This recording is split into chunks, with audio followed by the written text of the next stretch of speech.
स्वागत है आपका समय न्यूज नेटवर्क में और आप देख रहे हैं आलमी समय। खबरनामे के साथ हाजिर हूं मैं खालिद रजा खान। सबसे पहले नजर डालते हैं अब तक की हेडलाइंस पर। हेडलाइंस इन एसोसिएशन विद विगोरा 5000, जिसके बूंद बूंद में है अपार शक्ति, 100% होम्योपैथी।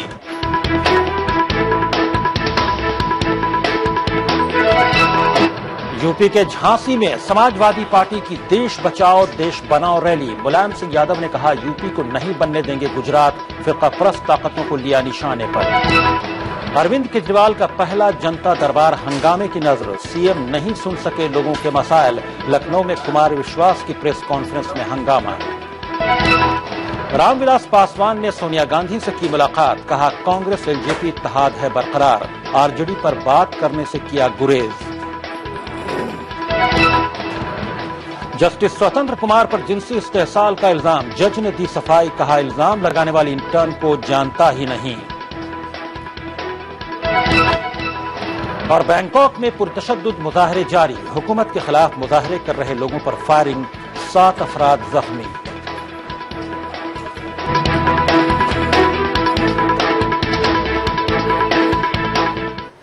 आप देख रहे हैं खबरनामा, आप खबरें तफसील से। समाजवादी पार्टी ने यूपी के झांसी में एक बड़ी रैली की। जीआईसी ग्राउंड में मुनक्किद इस रैली में समाजवादी पार्टी के सदर मुलायम सिंह यादव और यूपी के वज़ीर-ए-आला अखिलेश यादव लोगों से मुखातिब हुए। समाजवादी पार्टी की इस रैली में कसीर तादाद में लोगों ने शिरकत की।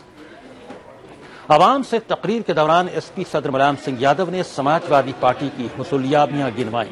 वहीं अपनी तकरीर में सीएम अखिलेश यादव ने कहा कि यूपी हुकूमत आवाम की खिदमत करके सियासत में रहना चाहती है, जबकि कुछ पार्टियां फिरकावाराना तशद्दुद भड़काकर सियासत हासिल करना चाहती हैं। समाजवादी पार्टी की जब भी दिल्ली की सरकार बनेगी, नौजवानों को कहना चाहता हूं, आपको रोजगार का भी इंतजाम होगा, पढ़ाई का भी इंतजाम होगा। आपने देख लिया उत्तर प्रदेश में दवाई मुफ्त दी जा रही, पढ़ाई मुफ्त की जा रही, कन्या विद्या संदेश दिया जा रहा है, विशेष सुविधा लड़कियों को दी जा रही है। ये जब सरकार कभी आएगी और मजबूत से हमारा समर्थन भी देना पड़ जाए, तो सबसे पहले इन मुद्दों को लेकर के हम लड़कियों से लेकर के हम गरीब मजदूर के हितों के लिए शर्त पर समर्थन या समर्थन दे सकते, वरना नहीं दिया है। तमाम राजनीतिक दल विकास का मुद्दा बुलाने के लिए तमाम सांप्रदायिक ताकतों को उभारने का काम कर रहे हैं। ऐसे भी दल हैं जो सांप्रदायिक ताकतों को आगे करना चाहते हैं। समाजवादी पार्टी जनता की सेवा करके सत्ता में आना चाहते हैं। वहीं तमाम दल ऐसे भी हैं जो दंगा भड़का करके भाईचारे को खतरा पैदा कर करके राजनीति में और सत्ता में आगे आना चाहते हैं। तकरीर के दौरान मुलायम सिंह यादव ने नरेंद्र मोदी पर भी निशाना साधा। मुजफ्फरनगर फसादात की तरफ इशारा करते हुए उन्होंने कहा कि यूपी को गुजरात नहीं बनने देंगे। कहते हैं गुजरात बना देंगे, गुजरात नहीं बनने देंगे। क्या समझता है ये? यहां के कहते गुजरात बना देंगे, कत्लेआम करेगा, मुसलमानों का कत्लेआम करना चाहता, कहता मैं गुजरात बना दूंगा। गुजरात बना दोगे तुम्हें खदेड़ देंगे यहां से, तुम मुंह नहीं देख पाओगे यूपी का। मुझे विश्वास है जनता पर, विशेषकर नौजवानों पर। दिल्ली के सीएम अरविंद केजरीवाल का पहला जनता दरबार फ्लॉप रहा। केजरीवाल के जनता दरबार में इतनी तादाद में फरियादी जमा हो गए कि अफरा तफरी मच गई। भीड़ को काबू में करने के लिए इंतजामिया को दिक्कतों का सामना करना पड़ा और खुद सीएम केजरीवाल को वहां से निकलना पड़ा। बाद में सीएम ने कहा कि बेहतर इंतजामात के साथ वो फिर लोगों के सामने आएंगे। उन्होंने कहा कि जिन्होंने भी अपनी शिकायत दर्ज कराई है उनको 15 दिनों के अंदर बताया जाएगा, उन्हें एसएमएस के जरिए आगाह किया जाएगा। दो चीजें हैं, एक तो जनता की उम्मीदें बहुत ज्यादा हैं और इस वजह से मतलब इतनी ज्यादा भीड़ थी जिसका इतनी ज्यादा भीड़ का हम लोगों को अनुमान नहीं था, नंबर 1। और नंबर 2, वो भीड़ जो है वो थोड़ा सा बेकाबू होती जा रही थी, बेकाबू हो गई थी। तो पहला दिन था हम लोगों का, जैसे मेरी जहां टेबल पे मैं बैठा हुआ था वहां सबसे बड़ी समस्या ये आ रही थी कि जो लोगों की समस्याएं लेते जा रहे थे वो भी पीछे नहीं हट रहे थे, तो कहीं ना कहीं हमारे अरेंजमेंट्स में कमी रही। अब इसको थोड़ा सा अरेंजमेंट्स को और ठीक से करना पड़ेगा ताकि लोगों को लाइन में खड़ा करवाया जा सके और एक एक आदमी को अलग से डील किया जा सके। आज तो एकदम से उफान आ गया और मेरे को वहां से निकलना पड़ा बिकॉज वो मेरी टेबल के ऊपर भी लोग चढ़ गए और जहां मैं बैठा हुआ था चेयर उस पर भी लोग चढ़ गए, तो वहां से मुझे निकलना पड़ा।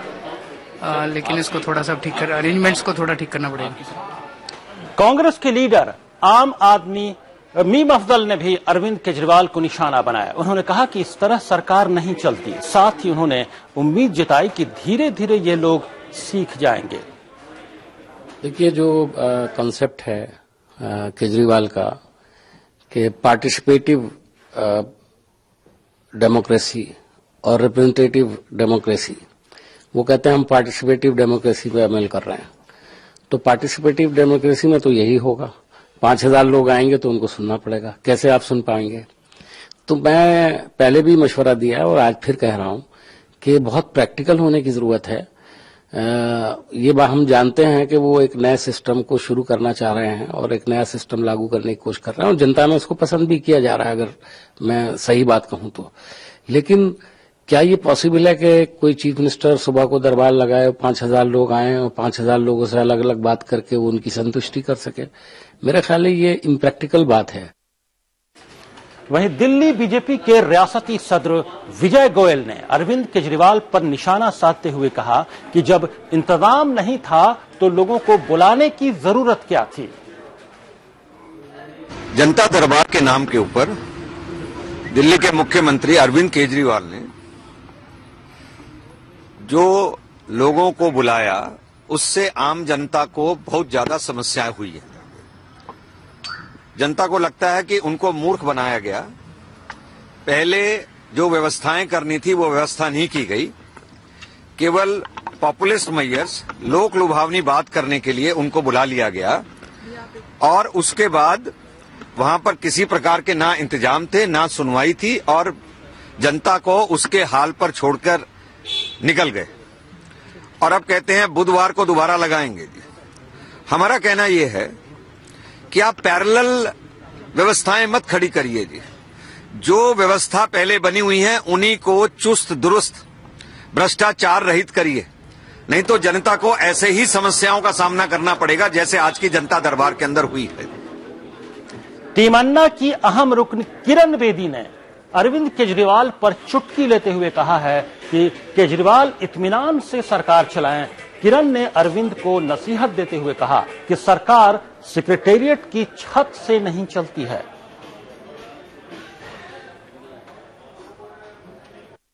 पब्लिक हियरिंग प्रशासन, अच्छे प्रशासन का एक हिस्सा है। हर आदमी हर ऑफिसर जो अच्छा प्रशासन चाहता है वो पब्लिक हियरिंग करता है, लेकिन वो पब्लिक हियरिंग का एक तरीका होता है, एक जगह होती है, एक समय होता है और उसका एक कारण होता है। तो और इसकी बहुत अच्छी एक कंटिन्यूटी भी होती है। और जब आप इसको नहीं समझे सही तरीके से और नहीं कर सके, इसका मतलब आपको अभी एक्सपीरियंस की कमी है, आपको प्रशासन की अभाव है। और उन एक्सपीरियंस और प्रशासन की जो मैच्योरिटी है ये थोड़ी समय से आती है, ये जल्दबाजी से नहीं आती है। आप पब्लिक के कॉस्ट पे एक्सपीरियंस नहीं ले सकते।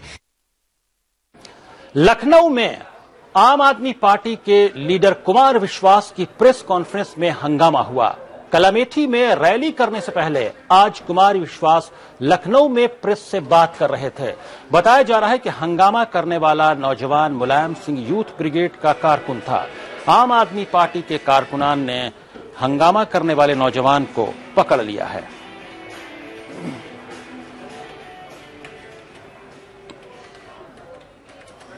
इससे पहले कुमार विश्वास के लखनऊ पहुंचने पर जोरदार इस्तकबाल किया गया।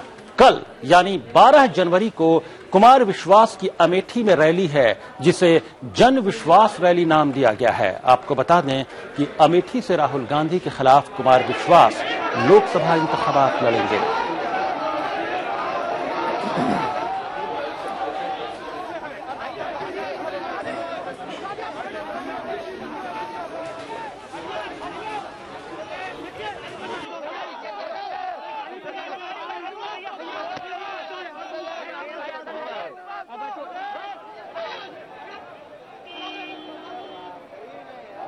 लखनऊ में कल अमेठी में जनविश्वास रैली है वंशवाद और भ्रष्टाचार के खिलाफ। सबको आमंत्रण है, सब वहां पहुंचेंगे और जैसे दिल्ली ने संकेत दिया था, अमेठी संकेत देगी नई राजनीति। आम आदमी पार्टी में बड़ी शख्सियात के शामिल होने का सिलसिला जारी है। आज इलेक्ट्रॉनिक मीडिया का बड़ा नाम आशुतोष आम आदमी पार्टी में शामिल हो गए। दिल्ली में अरविंद केजरीवाल ने उन्हें पार्टी की रुकनीत दिलाई। इस मौके पर उन्होंने कहा कि वो इस पार्टी में बाकायदा तौर पर शामिल होकर मुल्क की आवाम के लिए काम करना चाहते हैं। आपको बता दें कि आज तक और CNN, IBN जैसे बड़े न्यूज चैनल में इदारत की वो जिम्मेदारी संभाल चुके हैं। ये पहला ऐसा मौका है जब हिंदुस्तान अपनी तबीयत में, अपने मिजाज में पूरी तरीके से बदलने के लिए बेताब है।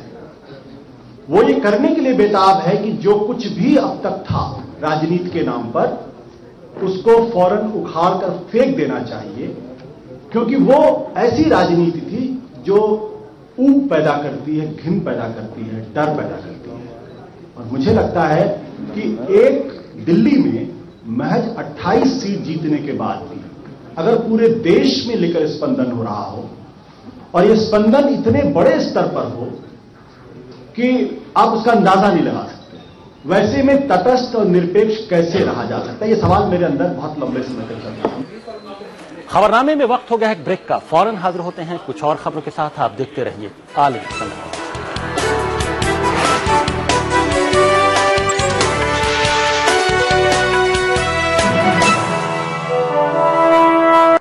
4 5 6 पंजे 30। दिमाग का हवाई जहाज है तेरा। ना रॉकेट। हाँ रॉकेट। राकेट जी कहाँ? अम्मा खेत में आई है। जा रख ले। मुन्नी बीमार जो होने वाली है। बीमार? खुले में पखाना करेगी, उस पर मंडराएंगी मक्खियाँ, फिर वही मक्खियाँ तेरे बनाए खाने को आलूदा करेंगी और मुन्नी को बीमार। घर में बैतुल खला बनवा और इस्तेमाल कर। शुरू करे निर्मल भारत तहरीक, जहाँ सोच वहाँ। क्या हीरोइन लगती है ना गुरुजी? खाली बिली रोकने का नहीं। तेरी हीरोइन न बन पाई। तेरा पीछा करूं तो टोकने का नहीं। खाली बिली रोकने का नहीं। तेरा पीछा करूं तो टोकने का नहीं। तुम मेरे अगल बगल हंस। फटा पोस्टर निकला हीरो। प्रीमियर इस रविवार रात 8 बजे सिर्फ जी अनमोल पर।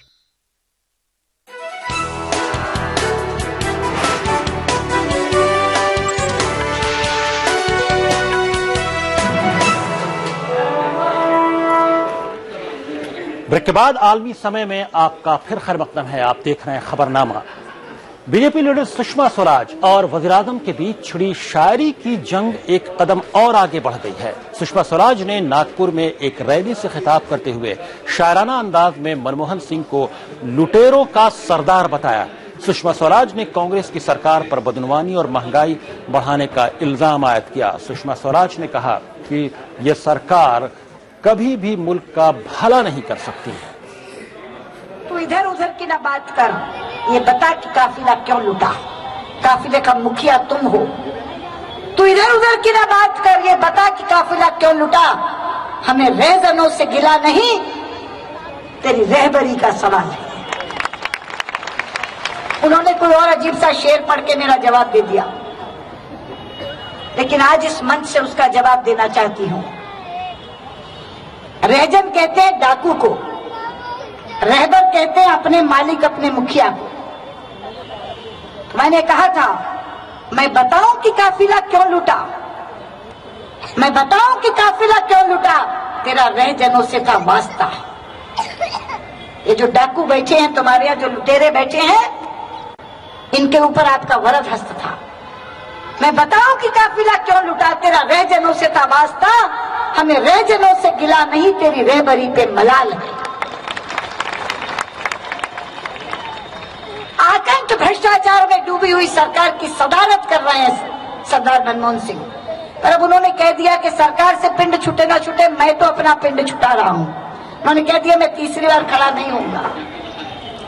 वज़ीर दाखिला सुशील कुमार शिंदे ने एनसीपी सुप्रीमो शरद पवार की तारीफ की है। उन्होंने कहा है कि शरद पवार अगर पीएम बनेंगे तो उन्हें खुशी होगी। शिंदे ने यह भी कहा कि पवार दिल्ली की सियासत के शिकार हो रहे हैं, लेकिन एनसीपी ने कहा कि शरद पवार पीएम की दौड़ में नहीं हैं।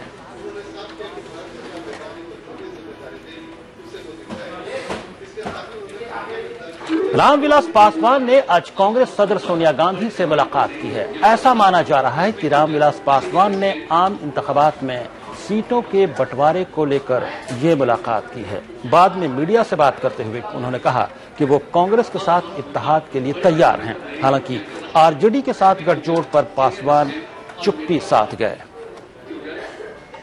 मैंने कहा दिया था, शुरू से कह रहे हैं कि कांग्रेस से हमारा कोई क्या कहते हैं, कांग्रेस हमारा शुरू से ही नेचुरल एलाइज क्या कहते हैं कि हम रहे हैं। सोनिया जी के प्रति हमारा क्या कहते हैं कि रिस्पेक्ट है, आदर है। राहुल जी के प्रति हमारा रिस्पेक्ट आदर है। इसलिए जहां तक कांग्रेस का सवाल है उसमें कहीं दो मत है ही नहीं कि कांग्रेस से हमारा क्या कहते हैं कि अलायंस क्या कहते हैं होने में कोई प्रॉब्लम है। आपकी आरजेडी के साथ है सीटों को लेके, क्या आप चाहेंगे कि कांग्रेस मध्यस्थ की भूमिका निभाए ताकि तीनों पार्टियों का अलायंस हो सके? नहीं, हमने कांग्रेस के ऊपर में छोड़ा है। हमने कांग्रेस को कहा है कि कांग्रेस क्या चाहती है। कांग्रेस को पूरे देश में लीड लेना चाहिए और पूरे देश बिहार उससे बाहर नहीं है। तो कांग्रेस को क्या कहते हैं कि इसमें पहल करना चाहिए, लीड करना चाहिए। कौन सेकुलर पार्टीज हैं, नहीं सेकुलर पार्टीज हैं, हमारा मतलब यह है कि जो भी सेकुलर पार्टीज हैं उन तमाम सेकुलर पार्टीज को एक मंच पर लाने का क्या प्रयास होना चाहिए, ये प्रयास करना चाहिए। आरजेडी के साथ हमने कहा ना हमने पर्टिकुलर तरीके से न आरजेडी का नाम कहा, न क्या कहते हैं कि जनता दल यू का कहा। जो बिहार के हालात हैं, जो राजनीतिक परिक्षेप हैं, उनको हमने जरूर क्या कहते हैं उनको विस्तार से बताने का क्या कहते हैं काम किया। जिनसी इस्तेहसाल का सामना कर रहे जज स्वतंत्र कुमार ने इल्जामात से इनकार किया है। उन्होंने कहा है कि सभी इल्जाम बेबुनियाद हैं। स्वतंत्र कुमार ने कहा कि उन्हें मीडिया से ही इसकी जानकारी मिली है कि उन पर इस तरह के इल्जामात लगे हैं। उन्हें याद नहीं है कि कोई ऐसी इंटर्न थी।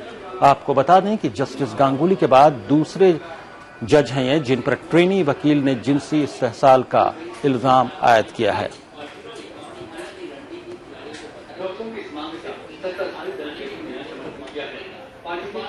इस मामले पर क्या कहा एडिशनल सॉलिसिटर इंदिरा सिंह ने, आइए सुनते हैं।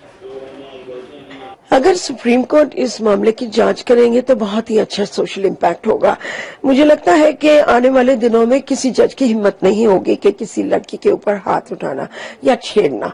तो मेरी ये उम्मीद है कि वो इस मामले में जांच करेंगे, क्योंकि देश में जितने भी जजेस हैं सबको एक बहुत ही इम्पोर्टेंट मैसेज जाएगा।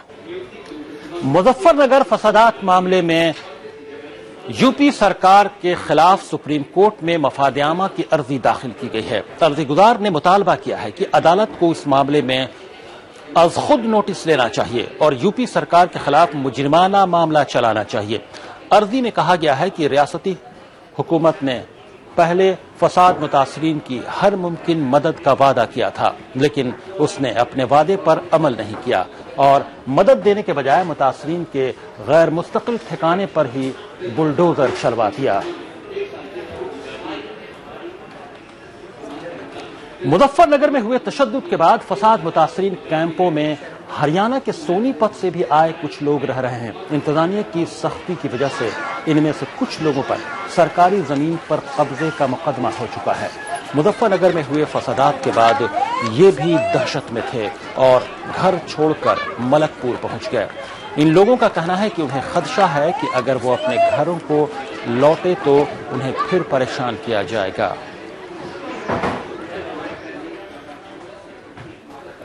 अब बात करते हैं सर्द मौसम की। उत्तराखंड में मौसम में लगातार तब्दीली आ रही है। कई इलाकों में हुई बारिश से सर्दी में और इजाफा हो गया है।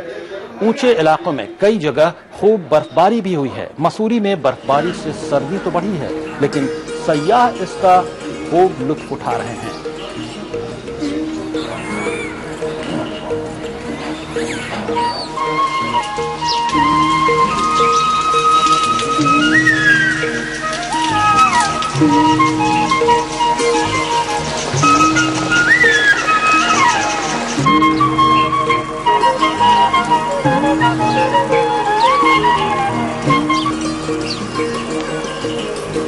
हाँ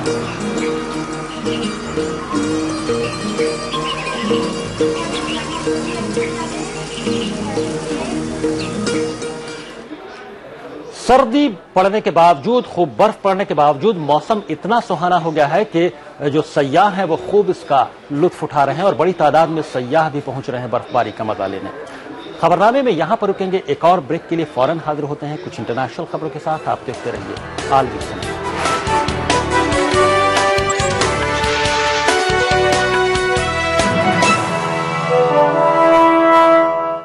मेरे बिना तू, मेरे बिना तू। फटा पोस्टर निकला हीरो, प्रीमियर इस रविवार रात 8 बजे सिर्फ जी अनमोल पर। मुझे सिर्फ इतना पता है कि बहू बहू होती और बेटी बेटी बेटी। बहू एक कितनी भी पढ़ी लिखी क्यों ना, घर में हुक्म बस हमारा ही चलेगा। भारतीय परंपरा सिर्फ एक हिंदुस्तानी बहू ही समझ सकती है, कोई फिरंगी नहीं। अलग सोच है इनकी, अलग है राहें, लेकिन जुड़े हैं ये सभी एक रिश्ते से। देखिए आखिर बहू भी तो बेटी ही है रात 9 बजे। रिश्तों के भवन में ऊंची नियति रात 9:30 बजे। फिरंगी बहू रात 10 बजे हर सोमवार से शुक्रवार सहारा 1 पर।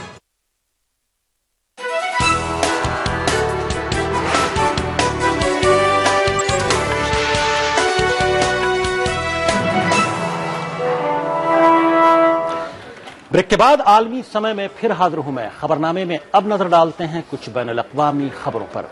जनूबी सूडान की फौज ने यूनिटी सूबे के दारुल हुकूमत बेंतियू पर दोबारा कब्जा कर लिया है। फौजी तर्जुमान के मुताबिक बागियों को पस्पा करने में महज 2 घंटे का वक्त लगा।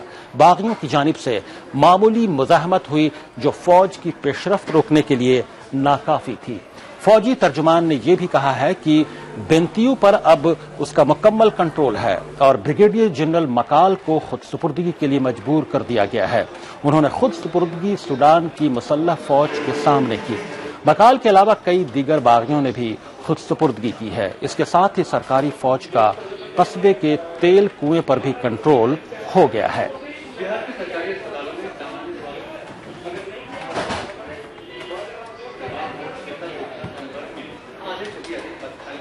थाईलैंड में फौज की हुकूमत पर काबिज होने की अफवाह बाज़गश्त कर रही है। 18वें आम डे तकरीब के सिलसिले में चल ही रही तैयारियों के पेश नजर इस अफवाह को मजीद तक़वियत मिल रही है। गुज़श्ता कुछ दिनों से दारुल हुकूमत बैंकॉक में हजारों की तादाद में थाई फौज को अपने तमाम साजो सामान के साथ रिहर्सल करते देखा जा सकता है। इस अफवाह ने शहरियों को तशवीश में मुब्तला कर दिया है। हालांकि फौज के सरबराह प्रायूथ चान ने इन अफवाहों को बेबुनियाद बताया।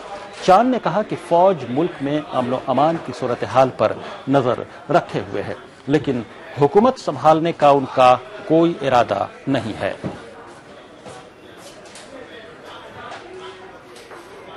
उधर बैंकॉक में आज भी पुरतशद्दुद मुजाहरे हुए। दारुल हुकूमत की एक मसरूफ शाहराह पर फायरिंग में 7 मुजाहिरीन जख्मी हो गए। इनमें से एक की हालत नाजुक बताई जा रही है।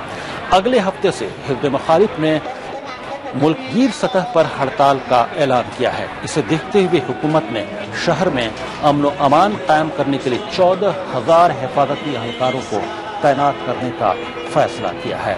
हुकूमत के एहतियाती इक़दाम के बावजूद आम लोग सहमे हुए हैं। मुजाहरों से परेशान शहरियों ने अब इसकी मुखालफत शुरू कर दी है। जुमे को बैंकॉक यूनिवर्सिटी के असातिज़ा और तलबा ने फैसले के खिलाफ कैंडल मार्च निकाला। मुजाहरे में सैकड़ों अफराद शामिल हुए। जौहरी डील के निफाज के तरीक़ेकार पर ईरान और यूरोपीय यूनियन के दरमियान बातचीत में पेशरफ्त हुई है। ईरान और यूरोपीय यूनियन के ओहदेदारों ने जेनेवा में मुलाकात की। मुलाकात के बाद ईरान के नायब वजीर खारजा अब्बास अराक्ची ने कहा कि तमाम अमूर का हल निकाल लिया गया है, लेकिन अभी मजीद बातचीत की जरूरत है। उन्होंने उम्मीद जाहिर की कि जल्द ही हतमी फैसला लिया जाएगा। डील के निफाज को लेकर ईरान और 6 आलमी ताकतों में इख्तलाफात पाए जा रहे हैं। यूरोपीय यूनियन के नुमाइंदों ने ईरानी नायब वजीर खारजा से यह मुलाकात 6 आलमी ताकतों की तरफ से ही की है। यूरोपीय यूनियन ने भी ईरान के साथ मुलाकात को खुशगवार बताया है, लेकिन वो भी मजीद बातचीत पर जोर दे रहे हैं। We had very intensified negotiations yesterday and today, but it was very good, very constructive, and we made good progresses. We were able to find solution for almost every question. There is no difference now between the two sides. But the question is, we have to take these solutions to the capitals for final confirmation. As soon as the final decision is made by the capitals, either tomorrow or the day after tomorrow, it will be announced, and we will start the first step of the Geneva Agreement. Time frame from when the agreement is announced in the next few days to when the agreement is implemented? Yes, that would be announced.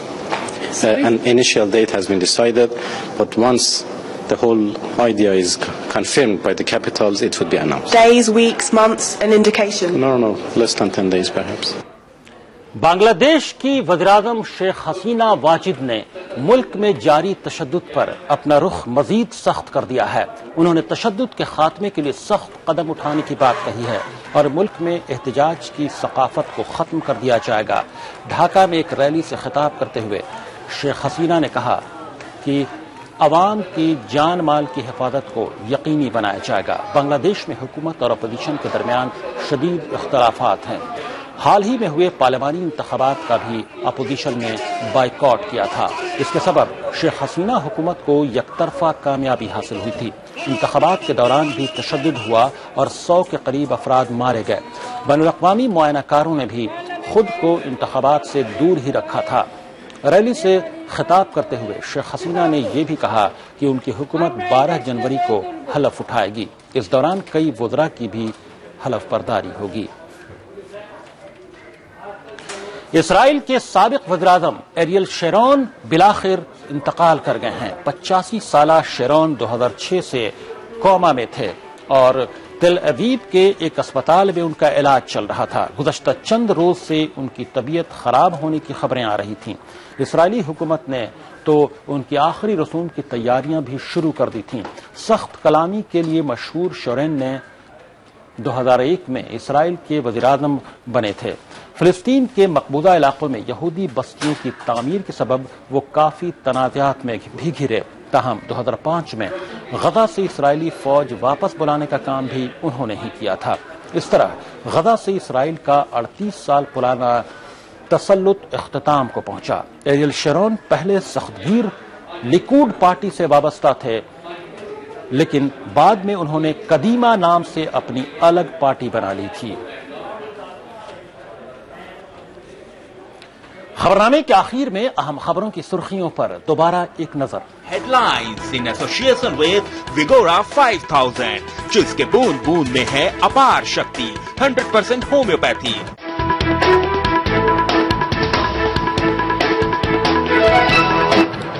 UP के झांसी में Samajwadi party की देश बचाओ देश बनाओ rally. Mulayam Singh Yadav ने कहा, UP को नहीं बनने देंगे गुजरात। फिरका परस्त ताकतों को लिया निशाने पर। अरविंद केजरीवाल का पहला जनता दरबार हंगामे की नजर। सीएम नहीं सुन सके लोगों की फरियाद। लखनऊ में कुमार विश्वास की प्रेस कॉन्फ्रेंस में हंगामा। रामविलास पासवान ने सोनिया गांधी से की मुलाकात। कहा, कांग्रेस एलजेपी इत्तेहाद है बरकरार। आरजेडी पर बात करने से किया गुरेज। जस्टिस स्वतंत्र कुमार पर जिनसी इस्तेहसाल का इल्जाम। जज ने दी सफाई। कहा, इल्जाम लगाने वाले इंटर्न को जानता ही नहीं। और बैंकॉक में पुरतशद्दुद मुजाहरे जारी। हुकूमत के खिलाफ मुजाहरे कर रहे लोगों पर फायरिंग, 7 अफराद जख्मी।